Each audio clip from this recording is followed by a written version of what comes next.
ഏതായാലും ടെൻഡർ വിളിച്ചില്ലായിരുന്നല്ലോ.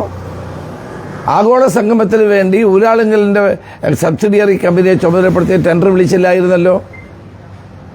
അതുപോലെ തന്നെ ആ 7 കോടി രൂപ എങ്ങനെ ചെലവായി, എത്രയാൾ പങ്കെടുത്തു, അവിടെ ഒരുക്കിയ ഭക്ഷണം മുഴുവൻ അവസാനം കഴിക്കാൻ ആളില്ലാതെ വന്നപ്പോൾ വെട്ടിമൂടിയത് സത്യമല്ലേ? സ്പോൺസർമാരെ കിട്ടാതല്ലേ പരിപാടി നടത്തിയത്?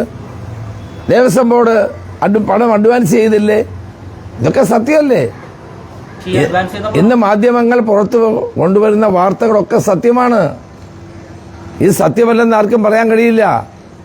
അതാണ് ഞാൻ പറഞ്ഞത്, ബഹുമാനപ്പെട്ട മന്ത്രിക്ക് ഇതിന്റെ ഉത്തരവാദിത്വത്തിന് ഒഴിഞ്ഞു മാറാൻ കഴിയില്ല. മന്ത്രിയാണ് ഇതിന്റെ സംഘാടകൻ. ദേവസ്വം ബോർഡ് പ്രസിഡന്റ് അദ്ദേഹത്തോടൊപ്പം നിന്നു എന്ന് മാത്രമേ ഉള്ളൂ. എത്ര സൗകര്യപൂർവ്വമാണ് VN വാസവൻ ഒഴിഞ്ഞു മാറുന്നത്? എനിക്ക് ഉത്തരവാദിത്വമില്ല, ബോർഡാണ്. ഏതായാലും ഇങ്ങനെ ഭക്തജനങ്ങളെ കളിപ്പിക്കരുത്. ഇത് കളിപ്പിക്കാൻ ജനങ്ങൾ അനുവദിക്കുകയുമില്ല.